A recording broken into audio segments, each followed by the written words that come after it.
I want to talk about suppressing emotions and mourning. So, all right, where do I start? All right, so this topic kind of came about for this Speakdom Saturday because I was just kind of driving in my car thinking about how, one of my friends is going through an issue that a lot of us have gone through in the past, and a lot of you out there have gone through and probably will, and that's dealing with the death of a loved one, and how, the thing about mourning, okay, is mourning is a very natural, humanistic thing to do. When somebody dies that you love, even if it's not even a family member, it could be a pet, it could be a friend, it doesn't have to be your mom and dad. There is a time of mourning. Now, for some people, they only mourn for a couple weeks, some mourn for months, some mourn for years. But the thing that's important about mourning, right, MOURNING, by the way, not like good morning, like good morning, breakfast time morning, like the other kind of morning, is that you need to mourn. And I actually learned something pretty interesting about myself when it came to mourning, when it came to dealing with, the loss of someone. So I'm not going to give y'all a sob story, even though it kind of is a sob story in a way, but I've talked about it in previous Speakdoms. I lost both my parents before I even turned 30. Both of them.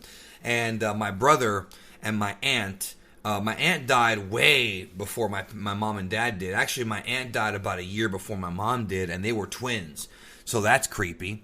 But and my brother died last year. So I've lost my closest connections to me, like my closest familial bonds. And it's something that, you deal with, but it's something that always comes back to haunt you.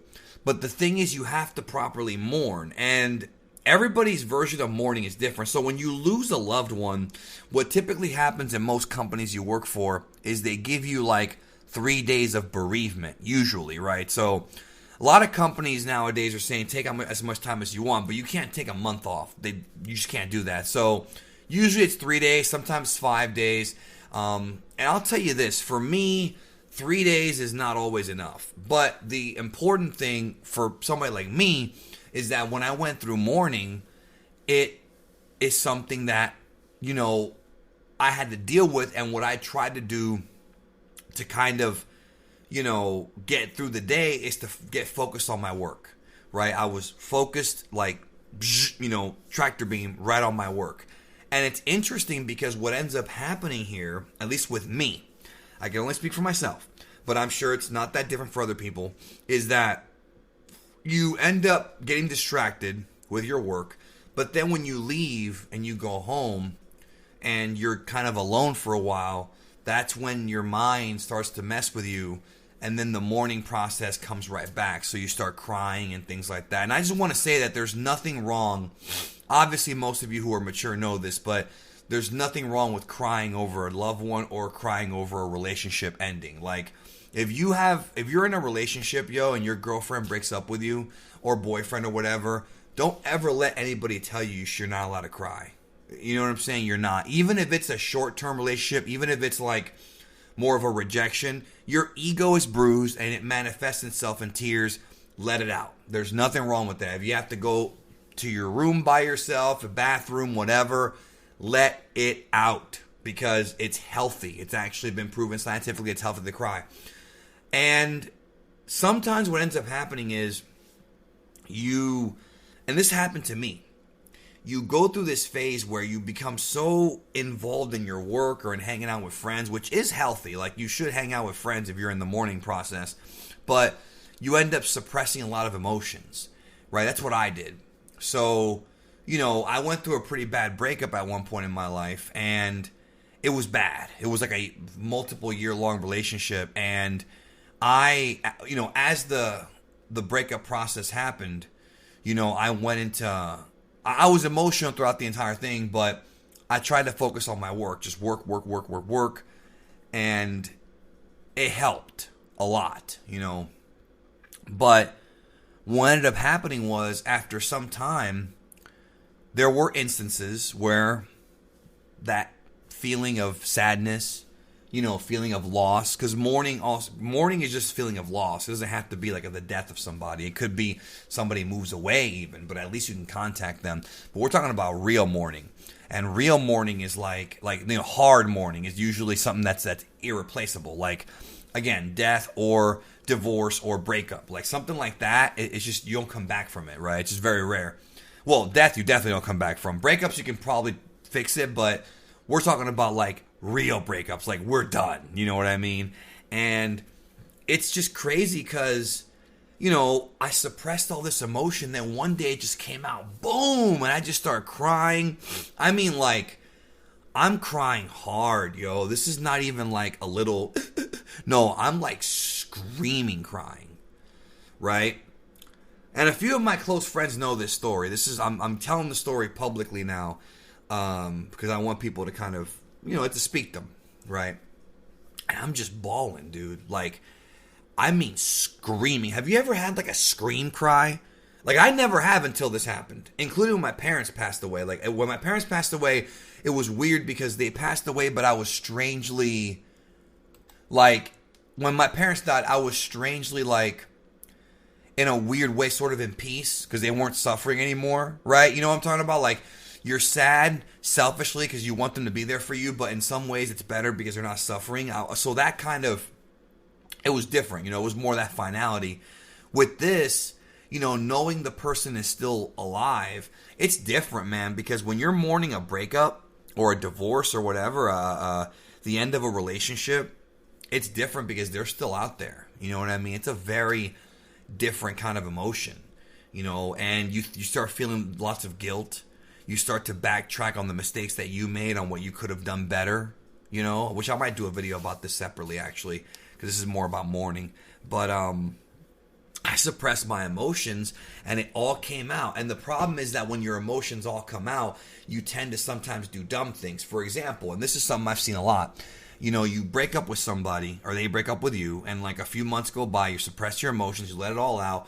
Then when your emotions come out, your brain kind of tricks your heart into thinking to try again, right? And I know some of y'all have had this issue before where you're done with somebody, you tell yourself you're done, but then all this emotion comes back, and typically what happens is like you forget the bad and remember the good, and then you're like, you know what, maybe I should try again. Maybe I should go for it again, which is usually not the right thing to do. I'm all for like fixing a relationship, but you have to be careful that that's not your emotions playing games with you. You see what I'm saying? And you have to remember why it ended in the first place. These are important things, very important things if you ask me. So, and it was weird because I had never experienced this before. You know what I'm saying? I was confused, and I went out seeking answers, talking to people who knew more than I did about this kind of thing. And really, it's just you build up and build up and build up, and then boom, it explodes. Same thing with when somebody irritates you, or when you're mad about something. If you bottle it in, you build it up, you build it up, you build it up, and then it gets out. It's always good to get it out. And luckily, with a lot of these videos that I do, it helps me a lot. Like these speakdoms are not just to help you, it's to help me. It helps me cope with things. It helps me lay things out. It's kind of like when you have a diary. This is like a little bit of, this is kind of like a diary, a journal. You know what I'm saying? Like, it's not as cheesy as having a diary, but I don't think that's cheesy at all because, people say it is, but I don't think it is because it helps you write down your thoughts and you can always go back and remember things better. It's really kind of a useful tool. With this Speakdom, it's like a video version or audio or whatever. And it's your voice. So, mourning can take a long time, but you have to give yourself time to mourn and to reflect and to come to terms with what's happened, whatever tragedy it may be.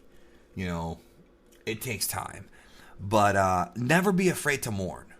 Never be afraid to mourn. One of the things that I push on these videos is, and this is something that I've chosen the way to live my life, is I'm very much nonconformist when it comes to social guidelines, right? If that makes sense. I mean, obviously there's certain ways that you should behave, certain ways you should act out of courtesy, but people have these really stupid, I think, ideas of how we should be, and we have to be this way or that way, and I've never been that kind of guy. I'm usually my own guy. You know what I mean? Like, like I talked about this before. Like I have friends who are Democrat, Republican, liberal, conservative, and I usually stay away from that stuff because number one, I have opinions about both sides that I agree and disagree with. And the problem is that people pick a side. Might do a whole video on this as well. They pick a side and then you can't even argue. You can't even talk to them. You can't even talk to them because they won't listen. You know, you can't even be reasonable unless they're actually like a good friend. They listen to you. You know what I mean? In general, if they're not really, really close to you or respectful of you, they're not going to listen. So, you know, it's one of those things where I don't like to conform to society's like norms when it comes to certain things. It depends on what, you know, what we're talking about. But as a human being, as an individual free person, I have that right to make that choice. And so do you. You choose to do whatever the hell you want, man. As long as you're not hurting somebody else, I'm with you, right? Don't hurt somebody else. Don't hurt yourself, and I'm with you.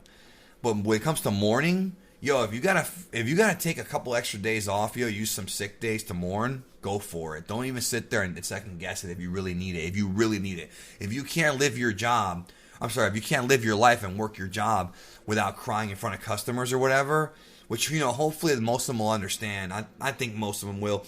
You know, if you just feel embarrassed or whatever, you want to take some more time, or if you want to just go on break and come back, whatever, you know what I'm saying? I'm all for it because you need to mourn. It's healthy to mourn. Suppressing emotion is not always a good thing. But sometimes we do it without even realizing it. That's the scary part. So, yeah, be more reflective and self-aware. And if something bad happens to you, yo, let it out. Cry. It's healthy. That's it. Thanks for listening, and I'll talk to you soon.